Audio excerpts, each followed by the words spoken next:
we're talking about the interview I did last night at Mar-a-Lago in Palm Beach, Florida, with former President Donald Trump. You literally laid out, okay, I am now going to ask you about retribution and revenge. That's the longest interview I think he's ever done. Their TikToks have been taken down if they have anything about Trump. And if they're not doing their job, we need to kick them to the curb and get somebody that will. That's how we need to do it. I want to introduce some good friends, colleagues and experts in their field. First is former prosecutor and News on Merritt Street anchor, Lonnie Coombs. We've been working together for many, many years out in LA. Also is my good friend who has left an indelible mark on the courtroom, Dallas trial lawyer for 50 years, Rod Phelan. He is an absolutely brilliant legal mind. He's really committed to justice. And finally, Greg Hartley. He is a body language expert and a member of Behavior Panel. And he's part of the family here at Merritt Street, so he's watching every one of you to see if you're doing anything.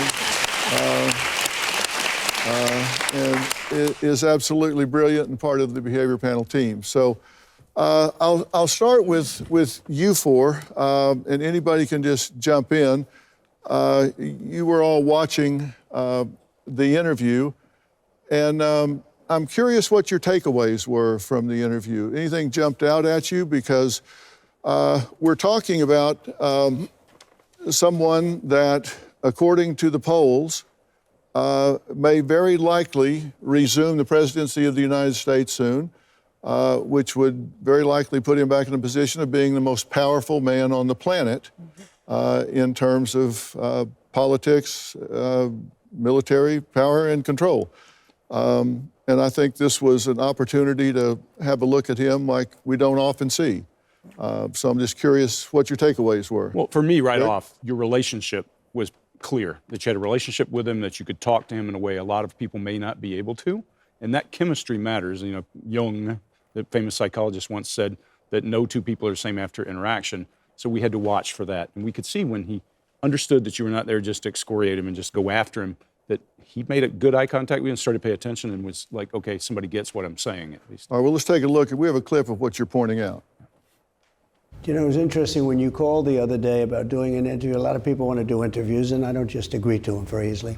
But I've always had great respect for you. I watch your show, some of the real good ones. And what do you see? So if you watched him, we typically think when people are having an emotional thought, they look down and to their right, their eyes will go down and to the right. Think about the last wedding or funeral you went to, and that will happen. We see him do that when he's describing the problem, but as soon as he starts saying somebody of your stature, watch him raise his head and make eye contact and show respect. That's powerful. Mm-hmm. That means who else is going to do that? Right. You know, my position, just so you know, going into this kind of interview is I'm not a gotcha interviewer. I've never been a gotcha interviewer. I want to give people a chance to tell their story, say what they want to say, and then ask questions that I think the viewer would want asked. And if they don't answer them, then I'm going to ask them again. And if they go off on a 4th of July speech, then I'm going to say, well, that was a nice speech. Now answer my question.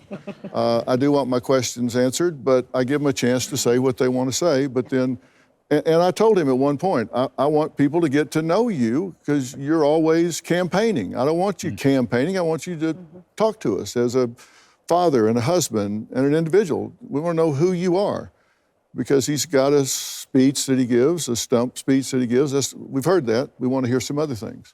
And he was willing to do that. Yeah, and it showed when he made eye contact with you. From that point on, I watched him throughout the entire interview. He cared what you thought, and that's important because it gives a person the opportunity to actually show you a human side as well. Yeah, and by the way, I have an invitation to President Biden to do the same thing. I have an interview scheduled with RFK Jr. For week after next to do the same thing. These are the 3 people that are involved. Maybe RFK Jr. as a spoiler, but he could swing this whole election one way or the other. So I'm talking to all the candidates that'll talk to me, so we'll see how that goes. Rod, what do you think? Well, I wrote down 5 things, Phil. He is the toughest guy I have ever seen. I've tried cases, of course, and You're exhausted when you try a case as a lawyer. Just imagine if you're sitting there powerless, the client, the guy who's got the bullseye painted on him, your freedom's at stake, and you've got no control over what happens in the courtroom. You got a hostile judge, you think the jury's hostile, your lawyers may or may not be doing what you want them to do, and Trump and he's getting it from all sides. That was one of 5 cases. I mean, and he just goes forward full steam ahead. Second, he wears a bullseye and he gets shot at because he's so formidable. I mean, this guy is really a force. I mean, I said to somebody, Phil kind of attended that interview as opposed to conducting it. And that's all you can do with a guy like Trump. Well, we just signed professional bull riding here, and so I thought that was a warm-up for that. Right. Very good one. 3, he stays on message. He may wind around, but it's a familiar message, and he's going in the direction that he wants to go, trying to pull everybody with him. 4, he is a damn the torpedoes, full speed ahead guy. I mean, nothing gets in his way. He's going to go where he wants to go. You may not like where he's going, but you know where he's going, and he's going as hard as he can. And last, this guy wants revenge so bad he can taste it, but he knows better. And Phil, after letting him run, as Phil did throughout that interview, finally said, I want to see if I can get you where I want you. Will you take it back? Will you not be a vengeful president if you win? And he said, yes, I'm okay with that. That was really powerful. I hope he can stick to it. What do you think about the revenge point? Dr. Phil, I love to watch interviews, and I love to watch masterful interviews, and I'm always watching how the interviewer is getting to that information. I thought that this was the part of your interview that I just found fascinating, and I watched it over and over again. You literally laid out, okay, I am now going to ask you about retribution and revenge. I mean, you just put it out there to him. And I knew it was important to you because you literally came at it 4 different times. You kept coming. The first time you said, okay, what if? What if you just said, enough is enough? We're going to stop it now. And his response was, I'm okay with that sometimes. I'm sure in certain moments I wouldn't be. And then he kind of went off. And then you came in the second time. And your second time was, every situation needs a hero. You're in a position to be the hero. Do you want to do that? Will you step up? You're like constantly giving him that opportunity. And this time he kind of dodged it. He said, I think you'll be impressed. We need to unite and save the country. And then the next one you came, I mean, you were obviously prepared as you always are. You said, there's research right now that revenge in this country is an addiction. We are literally feeding off it, and you could stop that cycle. And this time he said, well, revenge is a strong word. Maybe we can have revenge through success. And then your last one, which I loved, was this quote from the Pope that I thought was so good. We are all brothers and sisters. Forgiveness is necessary. Otherwise, what will follow is not justice, but revenge. And then you followed up with, you don't have time to get even. You only have time to get it right. And he kind of pulled back again. He said, well, it does take time. And then he said, and I give him credit for this. He just said it to you. Sometimes revenge can be justified. So I have to be honest, sometimes it is. And then you said, but is the country better or worse for them going after you? I think he made a major shift in his thinking, and look, he's not a dumb guy. And I think he understands, look, people don't want you running your own agenda. We want you running our agenda. And it's not you playing gotcha. And I think he'll understand. I think that will stick with him. It doesn't mean he doesn't need hit again, hit again, hit again, hit again. And I think people around him are studying this interview very carefully. And if they're smart, I think the messaging will change. Yeah. I think they will. We put up promos on the social media platforms about the interview for people to watch. And we submitted a promo to TikTok. And they said, well, we need to review this to see if it's consistent with community standards. It was just it's just the promo here. I mean, it wasn't saying let's go stomp baby kittens to death or anything. And usually, now I don't do a lot of this myself, it gets put up, but usually the review is like 10 seconds because they run it through like an algorithm or something and make sure it doesn't have something in it that shouldn't be there. And an hour later, which is usually like 2 seconds or 10 seconds, an hour later, the message came back rejected. They would not put it up. And which is really disturbing to me because it was just a news promo. It was just a news promo. And it's not like I'm a known conspiracy wacko or something.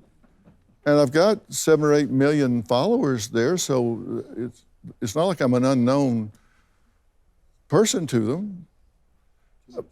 But they wouldn't put it up because it had Trump in it. They didn't even know if it was pro or con. It had Trump in it, they wouldn't put it up. That's concerning to me. But we put it on there because we wanted to get young people, hey, watch this and find out who this really is. Maybe you'll hate him. And so at least you'll know it'll be based on fact. So, but yes, ma'am, stand up, we'll get you a microphone. Mm-hmm. Hi, I'm Karen. I was just thinking about when they ran the first time together, or the second time, and President Biden won. I have a lot of Republican friends and a lot of Democratic friends. I'm kind of neutral, but they talked about good versus evil. And I thought, well, we're not really in a Disney movie, so I don't understand.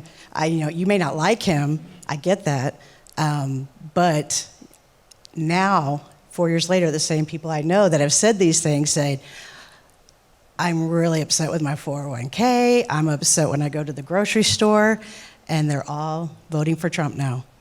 So and on the TikTok thing, I do get on TikTok, and most of the people I have followed off and on, their TikToks have been taken down if they have anything about Trump.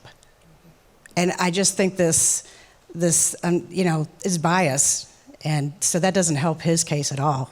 They just see one side. Yeah, does that bother you, that they're taking stuff down because it has that in there? What do you want to say? We have 30 seconds before break, so say your name and then talk real fast. April, my only thing is it doesn't allow us to see the genuine him. So watching your interview today, I think it actually gave me an interpretation that I've never had of him before, and us not seeing him more, it actually kind of hurts people on judging him. I guess if that's what the media wants to do, then they're doing a very good job at it. Yeah, you bet. I'm Callie, and I enjoyed the interview. I guess in relation to the last question about why people are not as invested, I wonder if it has to do with having less belief in democracy and with some of the issues that former President Trump was raising with free and fair elections, trusting the media, and the judicial system. All of those are kind of pillars of democracy. Mm-hmm. And I was left wondering, I guess, how President Trump is going to address the flaws in our democracy. Yeah. You know, another theory that I've heard is a lot of these Gen Zers have told me that they feel like they'll never be able to get where their parents are. They're not going to be able to earn enough money to own a home. They're not going to be able to get to that level. And so they've just kind of checked out. And if that's the case, we have a real problem. That shouldn't be the case. Okay, next, who has the microphone? Just take it to the next person. Both of you, hand it to somebody and be ready. We'll go to you next and then you next. Okay, go. Hi, I'm Carmen, and you did phenomenal on your interview with Trump. Thank you. By the way, I just want to add that I am in Gen Z, and I'm actually engaged in the upcoming election, and I think there are many people in my age group that are as well. It's just they have a different way, including myself, have a different way of going about it in research. I guess the generations prior would go to, I would say, Fox 4, CNN, etc. But like some said, we go to Facebook TikTok, Instagram, because we feel, as a whole, we feel like the streaming sources are biased. So we go to social media, even though there may be some bias in it as well. It gives us more. It gives more information for us to like think more and to have our own outlook on it. Do you ever check to see if something's true? Yes. Have you ever been to a library? It's a big building with books. Yeah. I mean, you actually have been to a library? Yes. Because most people don't. I haven't been to one in years. Because really, once you get it, electronically, it's difficult. Hand your mic to him, and then you go. Dr. Phil, Mike Satterfield, I am asking, because the country is so polarized and divided, what is your hope from the interview that would help us make conscientious voting and objective voting without personality getting in the way of the platform and the issues you triumphantly pointed out to President Trump? Well, I'm glad you asked that question because, everybody says, get out and vote. And that's not what we need to do. We don't just need to get out and vote. We need to get out and make informed votes, not just vote. And this starts from the bottom up. And I mean, I don't care what the job is, even if it's your dog catcher. If you've got people in your neighborhood getting bit by dogs, then you need to kick that dog catcher to the curb and get somebody that's out there doing the job, taking care of the animals. And you can't know that if you don't check to find out. If you got a judge letting all the criminals go, then you need to get that judge off the bench and get another one up there that he or she will actually hold them accountable. Find out if people are doing their jobs. These are not legacies, they're privileges. And if they're not doing their job, we need to kick them to the curb and get somebody that will. That's how we need to do it.